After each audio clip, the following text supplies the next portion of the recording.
Every summer, the island of Sodor is very busy. Holidaymakers love to sightsee, and when the weather is fine, there is no better place to visit.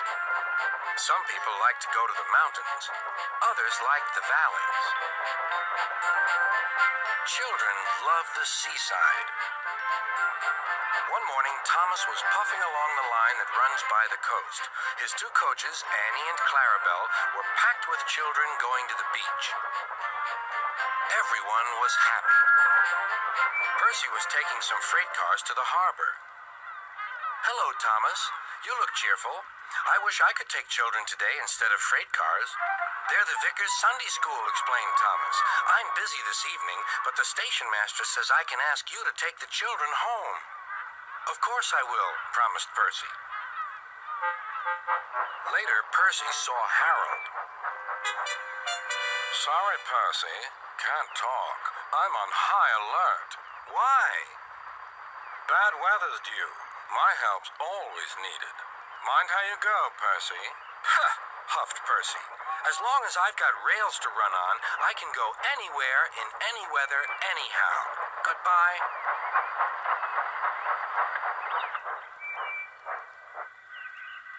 "Be careful," warned Edward. "There's a storm coming." A promise is a promise, thought Percy, no matter what the weather. The children had a lovely day, but by tea time, dark clouds loomed ahead. Annie and Clarabelle were glad when Percy arrived. He was just in time. The rain streamed down Percy's boiler. Ugh, he shivered and thought of his nice dry shed.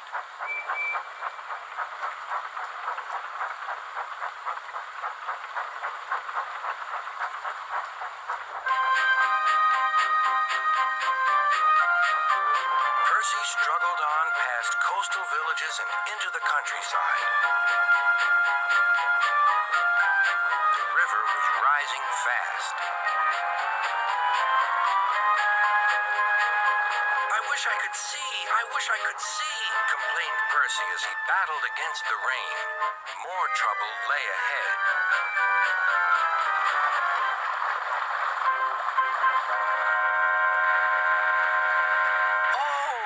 Percy, "the water is sloshing my fire."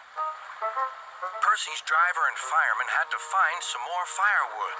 "I'll have some of your floorboards, please," said the fireman to the conductor. "I only swept the floor this morning," grumbled the conductor, but he still helped. Soon Percy's fire was burning well. He felt warm and comfortable again. Then he saw Harold. "Oh dear," thought Percy.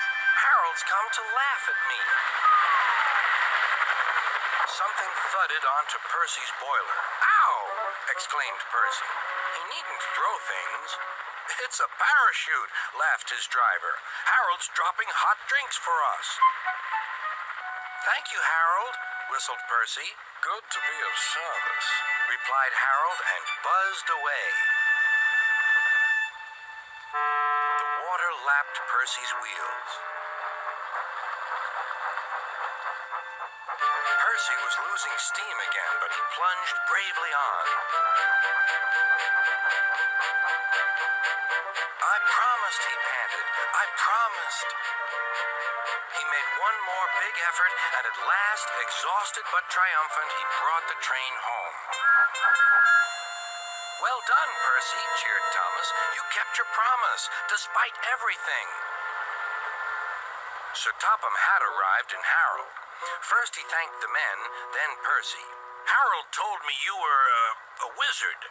He said he can beat you at some things, but not at being a submarine. I don't know what you two get up to sometimes, but I do know that you're a really useful engine."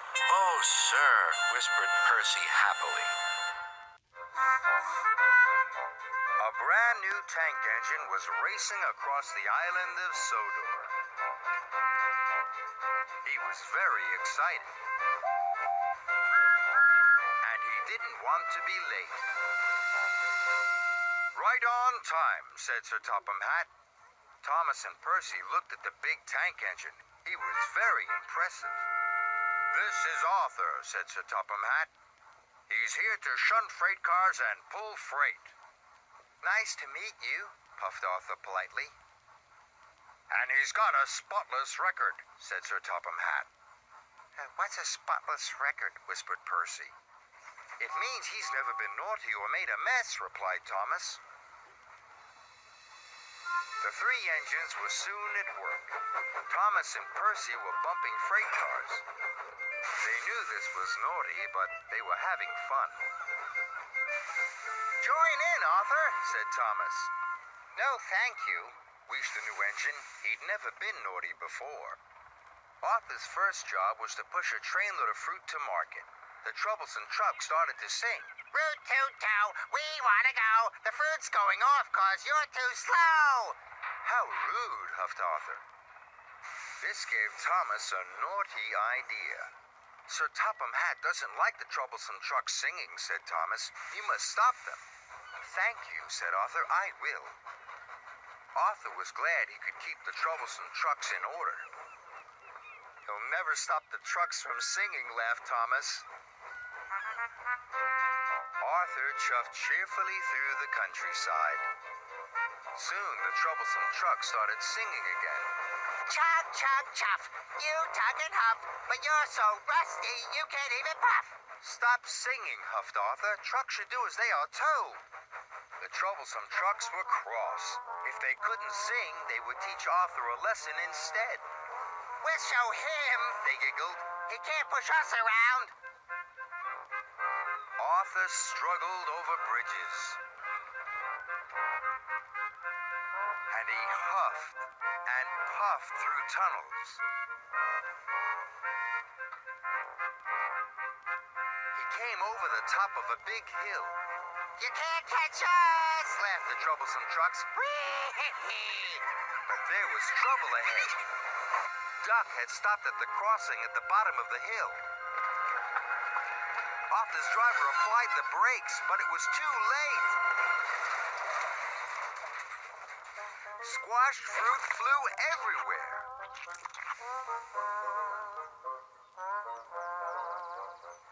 Arthur was upset. His spotless record was ruined.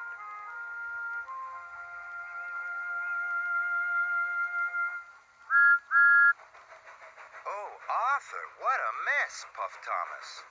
Sir Topham Hatt was very annoyed. What happened here? The troublesome trucks were singing. I told them to stop, but they made me go too fast. Please, sir, it's my fault. Thomas told Sir Topham Hatt what he had done. Arthur, it's fruitless for me to say more. But Thomas, you must help clear up this mess. Harvey arrived with the breakdown crane. He could see there was a lot of work to be done.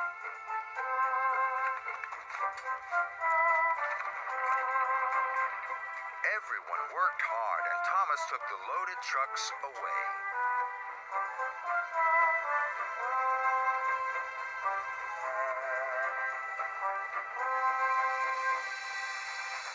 That evening, Arthur was having the squashed fruit cleaned out of his funnel. Hello, Thomas. Arthur, I'm sorry I played a trick on you, said Thomas. Thanks for owning up to it, replied Arthur. Maybe spotless records are made to be broken, smiled Thomas. And then mended again, finished Arthur, just like friendships. Mighty Mac. It was summertime on the island of Sodor. Lots of vacationers were coming to the island. They liked to see the beautiful forests and the high mountains. It was a busy time for all the engines. A new engine had arrived on the island. He was going to help take the vacationers up into the mountains. Thomas had arrived at the transfer yards. He was very excited to meet the new engine. "Hello," puffed Thomas.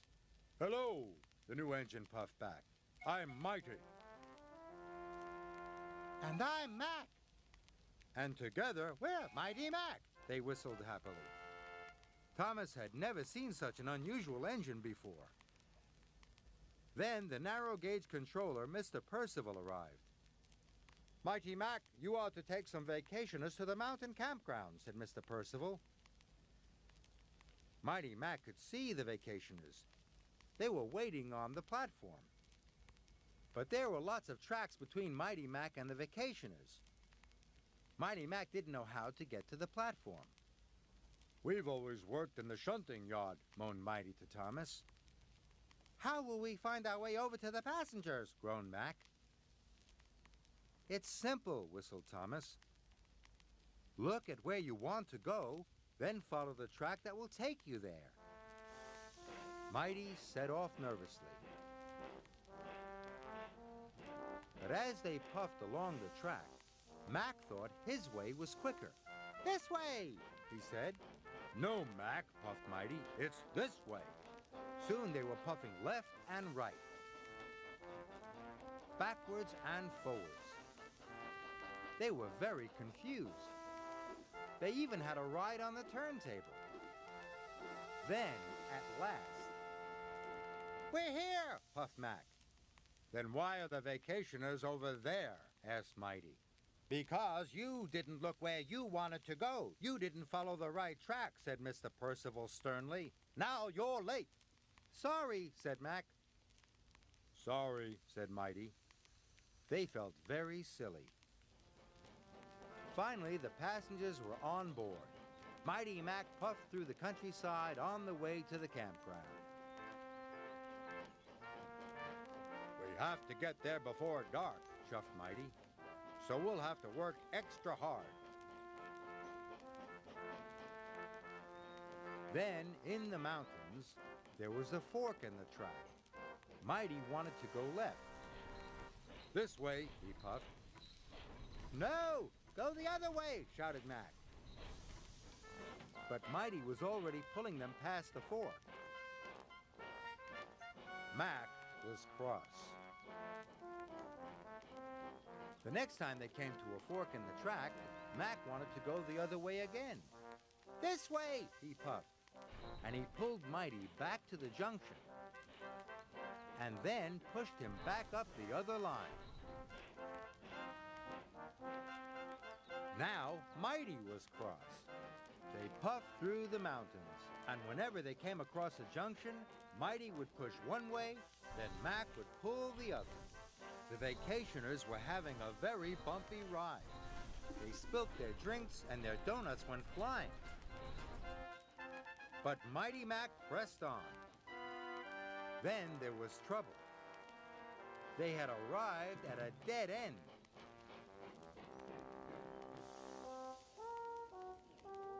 The vacationers took a look around. This isn't the campground, said one of them. It's not even a nice place for a picnic, said another. This is your fault, puffed Mighty, and he pushed back towards Mac. Yours, puffed Mac, and he pushed back even harder. The vacationers watched as Mighty Mac bumped backwards and forwards. Stop, called the vacationers. You're going to cause an accident. But it was too late. Mighty pushed Mac as hard as he could, and the coach crashed into the rocks. First, one rock fell. Then another rock. Soon, lots of rocks came tumbling down. The track was blocked, and they were all stuck. We'll never get to the campground now, moaned the vacationers. And it was all Mighty Mac's fault. They felt terrible. It was getting late. The vacationers were working hard. They were trying to get the coach back onto the rails. Then, with a mighty heave, the vacationers lifted the coach back onto the track. Mighty Mac was watching them. When the vacationers worked together, hooted Mighty, they lifted the heavy carriage onto the track, tooted Mac. Then they had an idea. If we both work together, puffed Mighty, we'll be strong enough to push those rocks out of the way, huffed Mac. So Mighty Mac rolled up to the rocks and pushed and pushed. The rocks rumbled, and then they rocked until finally the track was clear. The vacationers cheered. Mighty Mac was ready to go. They could see the flag flying high above the campground. Then they remembered what Thomas had said. Look where you want to go, Puff Mac. Then follow the track that will take you there, Chuff Mighty. Off we go, they whistled together. Mighty Mac puffed up the mountains. And soon, they arrived at the campground. The vacationers were very happy, and Mighty Mac was very proud. You know, Mac, wheezed Mighty, when we pull together and work together, we can be a very useful engine, whistled Mac. And they set off happily back down the mountain.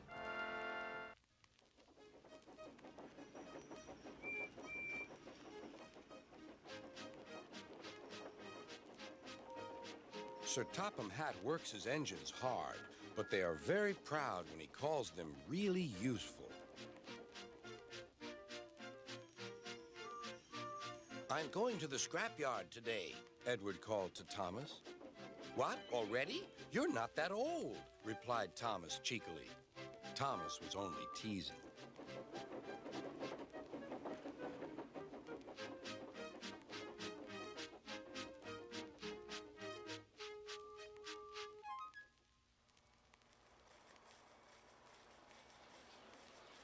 The scrapyard is full of rusty old parts and machinery. They're broken into pieces, loaded into cars, and Edward pulls them to the steelworks where they are melted down and used again.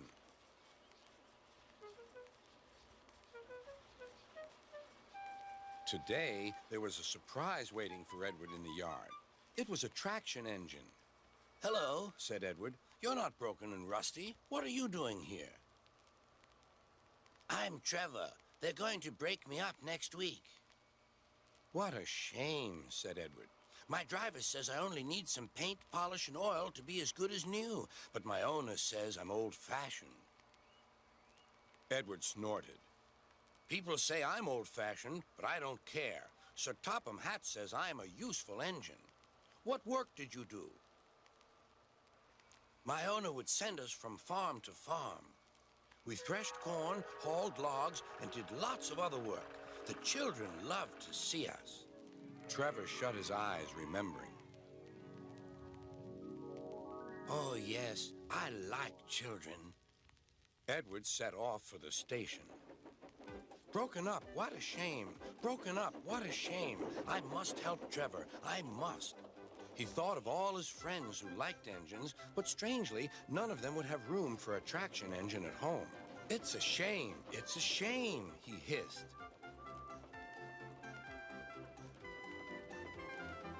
Then, beep, beep. Why didn't I think of him before? There on the platform was the very person.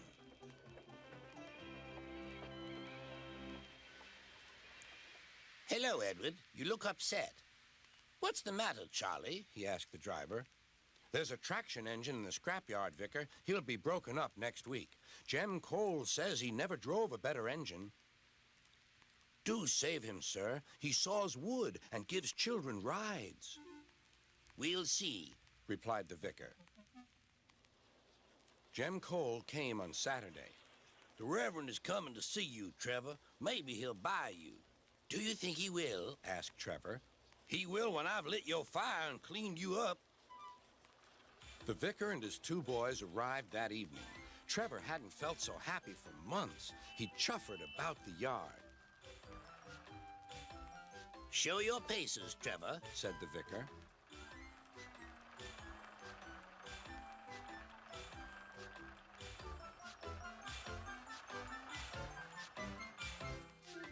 Later, he came out of the office smiling. I've got him cheap, Jem, cheap. Do you hear that, Trevor? Cried Jem. The Reverend saved you, and you'll live at the vicarage now. Beep, beep, whistled Trevor. Now Trevor's home is in the vicarage orchard, and he sees Edward every day.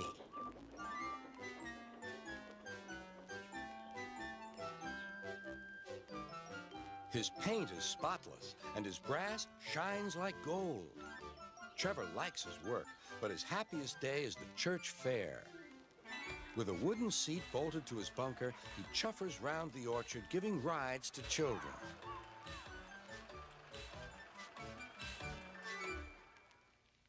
Long afterward, you'll see him shut his eyes, remembering. I like children, he whispers happily.